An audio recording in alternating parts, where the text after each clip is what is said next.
Sejam bem-vindos e bem-vindas mais uma vez aqui no canal, né? Agora chegando na aula 10 para finalizar o adimplemento das obrigações e iniciar inadimplemento das obrigações também fechar. Para a gente entender agora de uma vez por todas o que é o raio do adimplemento das obrigações. O que acontece quando existe o adimplemento das obrigações?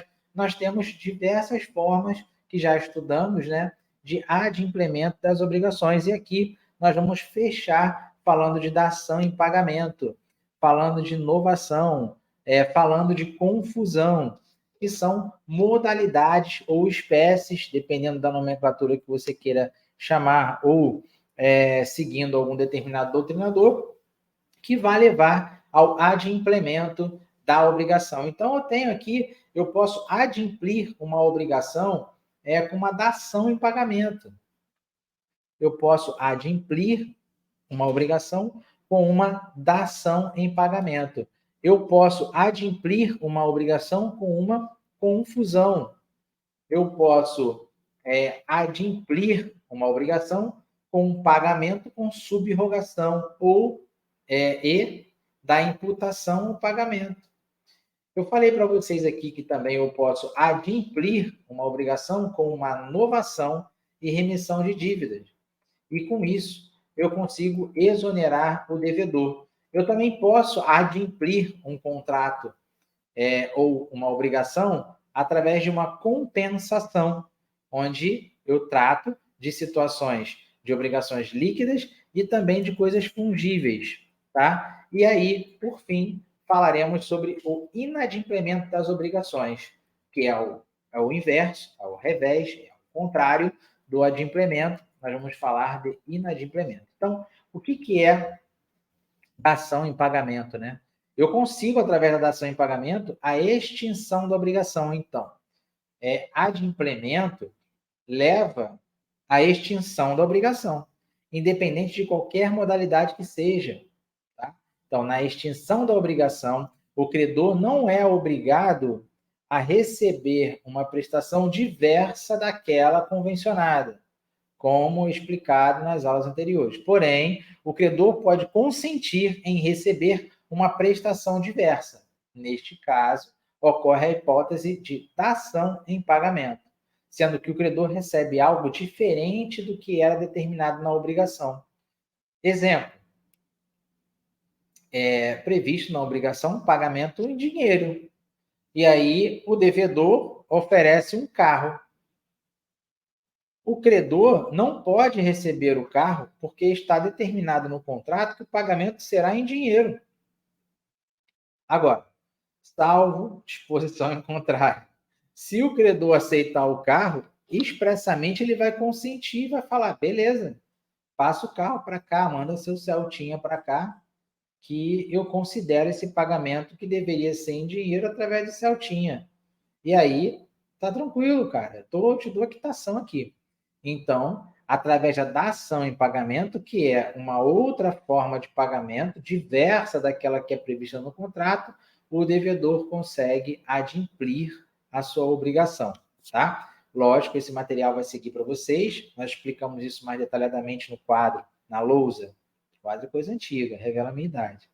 Na lousa, na sala de aula, a gente fez um desenho, tá? Então, a dação em pagamento é um pagamento de forma diversa daquela que está prevista no contrato com o consentimento do credor.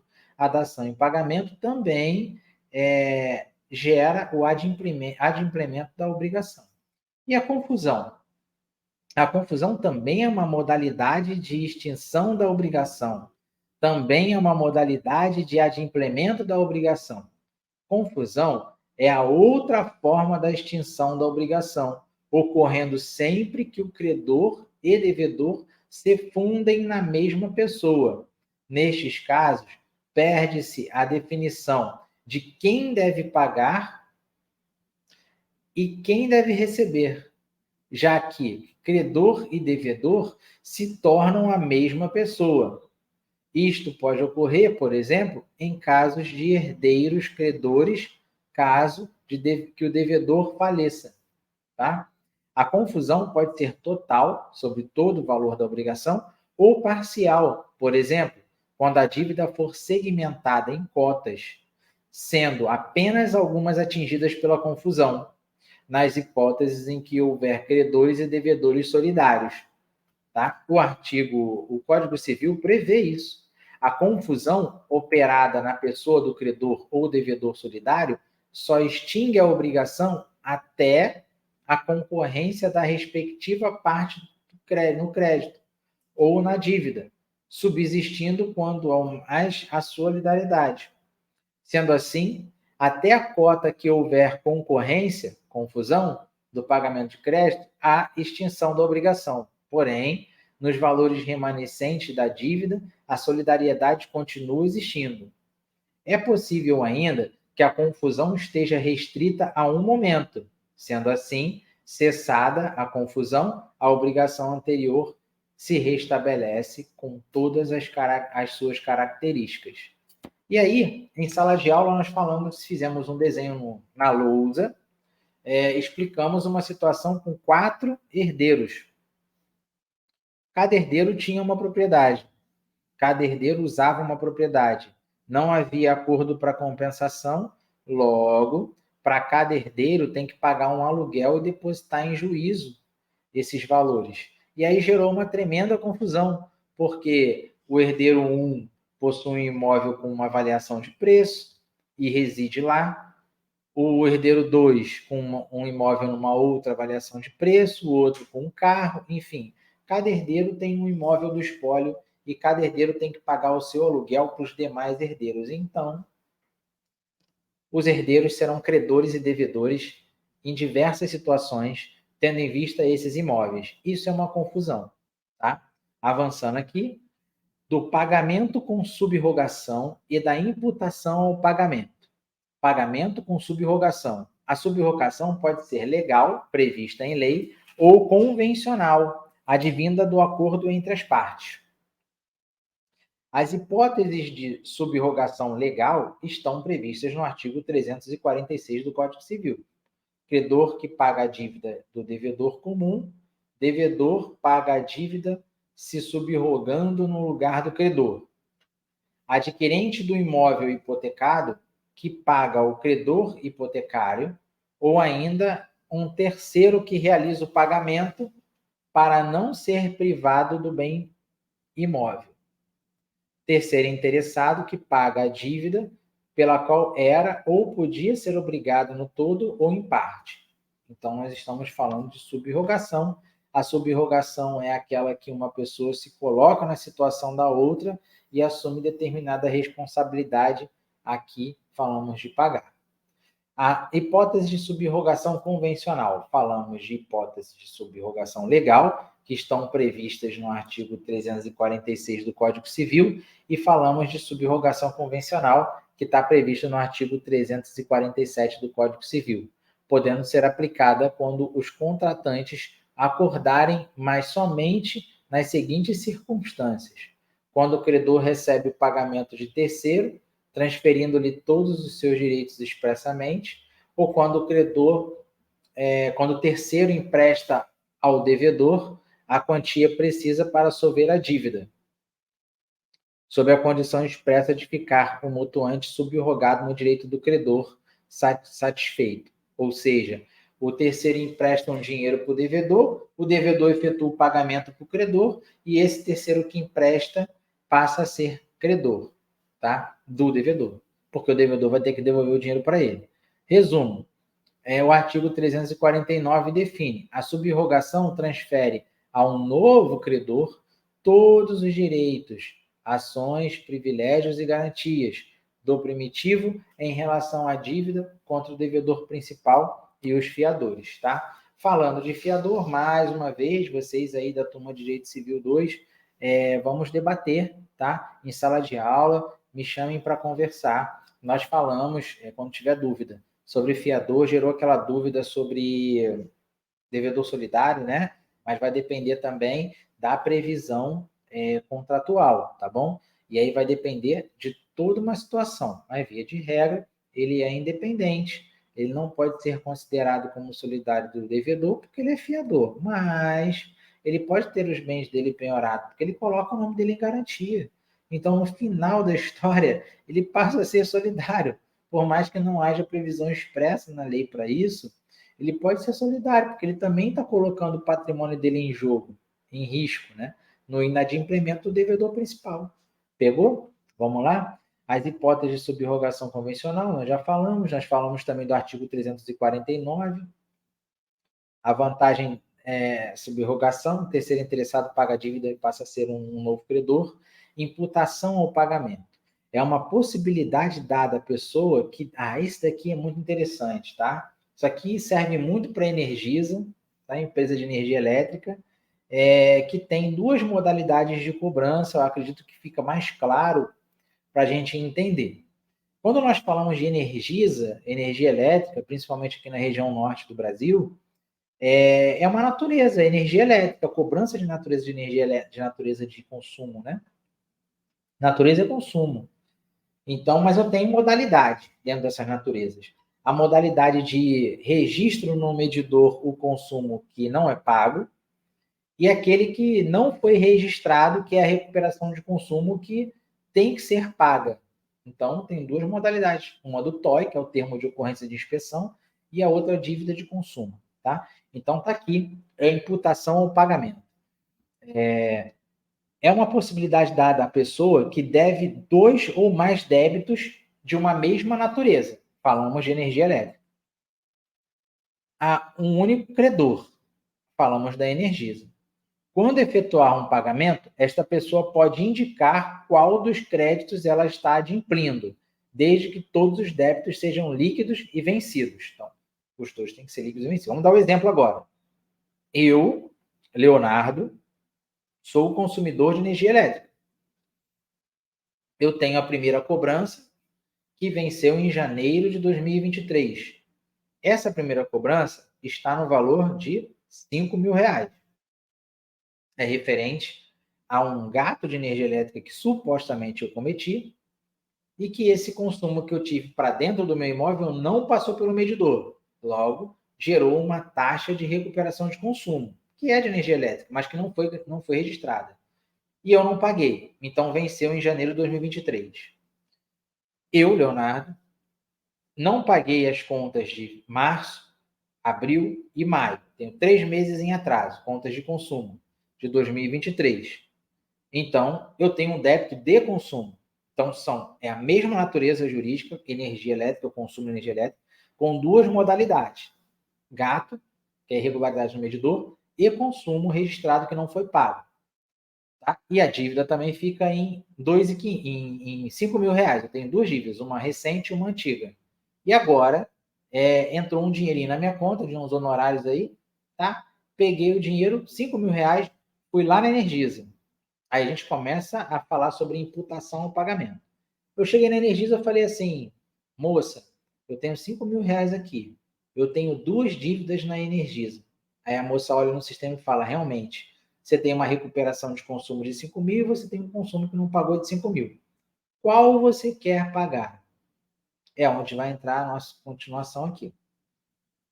Caso o devedor não indique a qual das dívidas oferece o pagamento e aceite a quitação de uma delas, não poderá reclamar contra a imputação feita pelo credor, salvo prova de violência ou dolo. Aí eu chego para a moça e falo, moça, não sei, eu quero pagar. Aí a moça pega os R$5.000, ela vai lá, escolhe uma e paga. Agora eu vou ler o resto. Porém, caso o devedor não indique qual dívida se refere a tal indicação, igualmente não conte na quitação, será considerada paga a obrigação mais antiga, a vencida antes. Ou seja, a moça da Energisa vai pegar meus R$5.000 e vai pagar aquela minha dívida de janeiro de 2023. Ela vai pagar o TOI, ela vai pagar a irregularidade no medidor. Então, houve a imputação no pagamento pelo credor. Tá? Beleza, é assim. Caso todas sejam líquidas e vencidas ao mesmo tempo, será considerada a adimplida a mais onerosa. Então, vamos supor que nesse mesmo exemplo, só vou mudar o valor. Vamos supor que eu tenha o consumo de energia elétrica que venceu em maio em 20 mil reais. E a irregularidade no medidor, que venceu em janeiro, 2 mil reais. Aí ela vai pegar o dinheiro e falar, moça, eu tenho 20 mil reais aqui, tenho 20 mil, vamos pagar a minha dívida? Aí a moça vai falar, tá bom, eu vou pagar a que está mais onerosa, que é a mais recente, porém mais onerosa. Aí paga lá 20 mil. Pronto. É assim que funciona a imputação ao pagamento. O devedor tem duas ou mais dívidas em apenas um credor, tem o valor para pagar, não indica qual quer pagar, aí entrega o dinheiro para o credor vai e indica imputa qual pagamento vai acontecer. E tem a regra do mais antigo ou do maior valor. E agora, caminhando para fechar aqui, para fechar, não, falta mais um pouco. Falta mais um pouco, já está indo para o final, mas está faltando um pouquinho ainda. Novação e remissão de dívidas. Nós falamos sobre remissão com 2 S e remissão com C cedilha. A remissão com C cedilha é o abatimento da pena. A remissão da dívida, falando de direito penal, né? A remissão da dívida é o perdão da dívida. Tá? Vamos seguir. O credor e o devedor contratam uma nova dívida, falando de novação, para extinguir a anterior. Como é que a gente vai fazer isso? Eu, Leonardo, devo a João o valor de 10 mil reais que eu havia pego com ele e eu só paguei 8 mil reais, faltam 2 mil reais. Aí o João me cobra. Aí eu falo, cara, não tenho grana para te pagar. Poxa, Leonardo, preciso, tal. Falei, cara, não dá. Vamos tentar ver uma outra forma. Vamos fazer uma inovação? Aí ele vai falar, que é isso, Leonardo?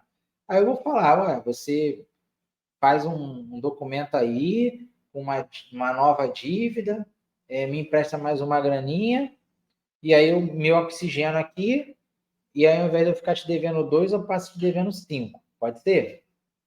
Tá bom, pode ser. Então eu fiz um novo contrato, eu gerei uma nova dívida, e eu extingui a dívida anterior, que é aquela que eu já devia.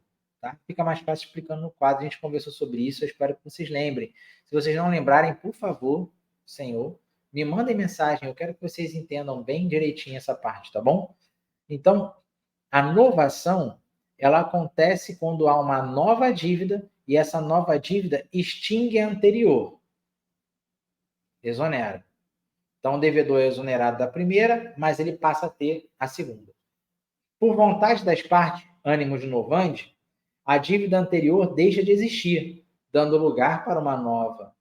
O novo devedor sucede o antigo, considerando-se quitada a obrigação anterior. Da mesma forma, um novo credor substitui o antigo.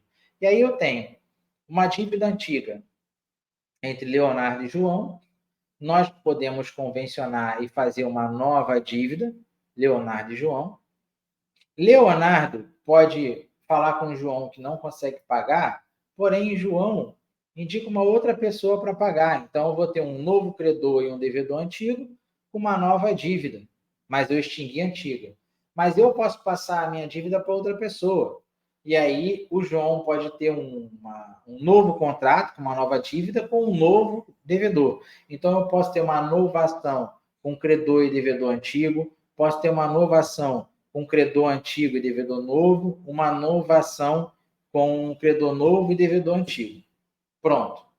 Eu tenho que extinguir uma dívida e gerar uma outra dívida, e essa que está extinta, ela está dentro dessa nova dívida. É necessária a intenção de inovar, ou seja, ânimos novandi, as partes têm que querer inovar. A vontade de realmente realizar a inovação. Para isso é necessário consentimento, sendo que o devedor não precisa consentir caso seja substituído. O devedor, no caso, ele não precisa falar, não, eu quero. Vai vir um novo devedor e vai pagar. Mas o credor deve consentir, já que a substituição do devedor pode gerar diferenças pessoais e reais na obrigação. A exoneração do fiador, por exemplo, é uma novação que prescinde ao consenso entre fiador e devedor principal. Ou seja, mesmo que os dois não consintam a exoneração do fiador, ele será exonerado. Vamos falar assim: o credor tem um devedor com um fiador. o credor tem uma cobrança e faz para o devedor não paga. Então, há um débito, há uma dívida num contrato. Aí o credor chama o devedor e fala assim, vamos fazer uma inovação? O devedor fala, ok, então eu vou conversar com o meu fiador. Aí conversa, entra em consenso com o fiador. Beleza, vamos fazer. Aí o credor faz uma inovação, o devedor entra nessa inovação e o fiador sai. O fiador é exonerado. Por que ele é exonerado? Porque o fiador não compunha o contrato anterior, que estava com dívida. Então, se ele vai ser extinto, automaticamente o fiador vai ser exonerado. Tá? Então, é assim que funciona a novação. Observação, a gente já falou também, extinção do acessório. Remissão da dívida. Eu falei sobre remissão com 2 S, remissão de C cedilha. Remissão com 2 S é o perdão da dívida. Remissão com C cedilha é o abatimento da pena, não é o perdão da pena. Elementos. Aceite do devedor, não prejudicar terceiros. Regra geral. O título particular por escrito que for devolvido voluntariamente prova a desoneração do devedor. Devedor possa adquirir objeto do título, credor possa alienar objeto do título. Já a restituição voluntária, objeto de garantia real, apenas demonstra a renúncia do credor com relação à garantia e não com relação à dívida. A remissão concedida a uns dos codevedores extingue a dívida na parte que corresponde a ele. Os demais codevedores continuam obrigados ao adimplemento. Então, se houver a remissão da dívida com relação a um devedor, com relação a esse um devedor, a dívida está extinta. Tá? Da compensação. Compensação. A compensação acontece quando duas pessoas são credoras e devedoras ao mesmo tempo. Com duas pessoas são credoras ao mesmo tempo. Duas obrigações líquidas vencidas e de coisas fungíveis, fazendo com que as dívidas sejam extintas até onde se compensarem a compensação total ou parcial. Por exemplo, João deve R$10 a Maria e Maria deve R$10 a João. Dá para fazer uma compensação, porque eu tenho um credor que deve ao devedor e o devedor que deve ao credor. E aí eu tenho duas dívidas de R$10, a extinção da obrigação. Tá? Houve a compensação, houve a extinção. Então, eu posso extinguir a obrigação por compensação? Posso. Eu tenho duas dívidas de coisas fungíveis, de coisas líquidas, entre credores e devedores.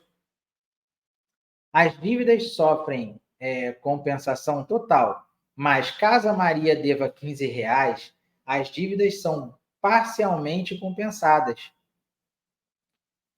sendo que Maria ainda deverá R$5 a João. O objeto da prestação deve ser líquido para determinar se a compensação é total ou parcial. A obrigação deve ser vencida para haver necessidade de ônus do pagamento. E a coisa deve ser fungível, pois ela deve ser substituível. Tranquilinho a questão da substituição. Tá? Aqui nós falamos aqui do fiador, do devedor, tá? A compensação. O devedor somente pode compensar com o credor o que este lhe dever, mas o fiador pode compensar sua dívida com o do seu credor ao afiançado. O fiador, como terceiro interessado, também é eximido da compensação. Se houver a compensação do devedor, ele se exime da compensação. As dívidas pagáveis em lugares diferentes dependem da dedução das despesas do pagamento para sua compensação. Vedações. A compensação em caso de diferença nas causas da dívida apenas será vedada nas hipóteses do artigo 373. Diferenças das causas na dívida não impedem a compensação, exceto, aí aqui, quando eu falo de esbulho, quando eu falo de comodato, quando eu falo de coisa não suscetível a penhora, eu tenho diferentes causas nas dívidas que não impedem a compensação. Aqui eu posso fazer a compensação, tá? Porque eu tenho causas que não impedem, exceto as que vão impedir, que é se provier de esbulho, furto ou roubo, se uma se originar do comodato, depósito de alimento, se uma for de coisa não suscetível de penhora. 376. Obrigando-se por terceiro uma pessoa não pode compensar essa dívida com o que o credor dele lhe dever. Do inadimplemento das obrigações. Para fechar a nossa matéria, inadimplemento das obrigações. Nós sabemos que o adimplemento ele gera a extinção da obrigação, e nós sabemos agora que o inadimplemento não vai gerar a extinção da obrigação. Pelo contrário, vai gerar a execução contratual.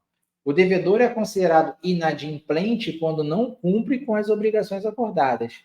As obrigações positivas, realizar algo, são inadimplidas se o devedor não age conforme combinado. E as obrigações negativas não são realizadas, são inadimplidas se o devedor age de maneira que se comprometeu a não agir. Então, eu não tenho o cumprimento da obrigação contratual, eu tenho o adimplemento, ou melhor, o inadimplemento. Se eu não tenho o cumprimento da obrigação, eu tenho o inadimplemento. Consequências do inadimplemento: perdas e danos, caso essa obrigação seja impossível de ser resolvida por algum momento. Juros e atualização monetária, no caso de um prazo determinado para pagamento e não é pago, fica inadimplente. Honorários do advogado, tem que estar previsto no contrato ou quando se move uma ação de execução ou cobrança para cumprimento daquela obrigação que não foi cumprida, que está inadimplida. Observação: todos os bens do devedor respondem pelo inadimplemento das obrigações. O devedor não responde pelos prejuízos resultantes de caso fortuito ou força maior. Ou seja, os efeitos que não poderiam ser evitados, desde que não sejam responsáveis por eles. Contratos benéficos versus contratos onerosos. Os contratos benéficos são aqueles nos quais o contratante que aproveita o contrato responde por culpa. Quem não é favorecido pelo contrato responde por dolo. Já nos contratos onerosos, cada uma das partes responde por culpa, salvo a exceção prevista em lei. O que significa assim? Quando eu falo de contrato benéfico, uma das partes tem benefício, a outra não. Então, o contratante que aproveita o contrato responde por culpa. Ele vai pagar se ele tiver culpa. Se ele não tiver, ele não paga. Quem não é favorecido, que é a parte contrária, que não está sendo beneficiada pelo contrato, responde por dolo. Dolo é quem tem intenção de causar dano a alguém.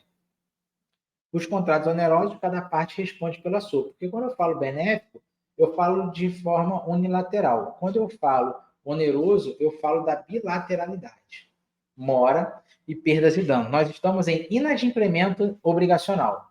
Mora pode ser sucintamente descrita como um atraso no adimplemento da obrigação. Então, se eu tenho prazo para cumprir a obrigação e não cumpro, eu incorro em mora. A mora do devedor responde pelo prejuízo gerado pelo atraso, somados aos juros e à correção monetária e honorários advocatícios. A mora do credor ocorre quando o credor cria obstáculo para o adimplemento do devedor. O credor pode enjeitar a prestação, tornando inútil. A mora e o inadimplemento não se confundem. Tá? A mora é uma coisa e o inadimplemento é outra. A mora só vai decorrer quando o inadimplemento acontecer. Se não tiver inadimplemento, não tem mora, tá? Porque eu tenho um prazo para cumprir. Se eu não cumpro no prazo, incorre em mora. O devedor das obrigações a termo será considerado em mora quando não efetuar o pagamento na data do vencimento. Caso não haja termo, a mora se constitui somente pela interpelação judicial ou extrajudicial. Perdas e danos. As perdas e danos abrangem os prejuízos daquilo que foi perdido ou que deixou de ser lucrado. Nas obrigações de pagar em dinheiro, perdas e danos são pagas com atualização monetária, juros, custos e honorários advocatícios. Se os juros de mora não cobrirem o prejuízo, o juiz poderá ainda conceder uma indenização suplementar. Os juros de mora são contados a partir da citação do judicial. As perdas e danos também, elas podem ser convertidas caso uma obrigação seja impossível de ser cumprida. Perdas e danos quer dizer que é um valor fixo, é um valor que se deve pagar pela impossibilidade de cumprimento ou pelo atraso do cumprimento, devido à mora. Cláusula penal e dos juros legais. Cláusula penal e juros legais tem que estar prevista no contrato. Isso vocês vão estudar em Direito Civil 3. Momento e valor. As cláusulas penais podem ser estipuladas junto com a obrigação ou em um momento posterior. Elas podem se referir à mora, à inexecução completa da obrigação ou inexecução de alguma cláusula do contrato. Tem que prever cláusula penal de juros legais, porque caso a parte contrária não cumpra, tem que incorrer em alguma situação, tá certo? Obrigações indivisíveis e obrigações divisíveis, para a gente fechar a parte de inadimplemento das obrigações, sabendo que inadimplemento não extingue a obrigação. Adimplemento extingue a obrigação. Obrigações indivisíveis são todos os devedores incorrerão na pena, mas a pena integral só pode ser demandada integralmente do devedor culpado, respondendo cada um dos outros devedores pela sua cota. Ou seja, o culpado responde integralmente, mas os demais respondem apenas por sua cota. Caberá aos devedores não culpados ajuizarem ação regressiva contra os devedores culpados para reaver o valor. Então, se eu tenho 2 devedores comigo e eu sou culpado, essa obrigação é indivisível para os demais, não vai se dividir para os outros. Eu tenho que assumir tudo. Agora, se eles têm cotas de responsabilidade, aí sim eles vão receber dentro da fração das cotas dele. Obrigação divisível. Nas obrigações divisíveis, só incorre na pena o devedor que infringir a cláusula penal. Ele responderá proporcionalmente à sua parte na obrigação, ainda que o prejuízo exceda aquilo que tiver previsto na cláusula penal. O credor não pode exigir uma indenização suplementar, se isso não for previamente convencionado. Por outro lado, se for convencionado ter uma indenização complementar, compete ao credor provar o juízo excedente. Então, pode haver algo excedente na obrigação e, dependendo do que é previsto no contrato, se prevalece, tá? São obrigações divisíveis, tá? Pode ser retirada, pode ser mantida, mas tem que haver a convenção no contrato. Beleza? Fechamos, então, inadimplemento das obrigações. Qualquer dúvida, por favor, me mandem mensagem. Agradeço a presença de todos vocês aqui nesse momento de direito civil online no nosso canal. Nosso que é de todos nós, é meu e de vocês também. Vamos usufruir ao máximo. Nosso final do período se aproxima, mas estaremos juntos, tá? Estou à disposição de vocês. Estamos fechando agora mais uma aula, que é a aula 10. Acompanhem a aula 11, assistam a aula 9, porque tudo tem uma montagem de raciocínio lógico e cronológico para que possamos assimilar melhor o conteúdo do direito civil. Beleza? Fiquem com Deus, até a próxima. Estaremos juntos na próxima aula. Um abraço.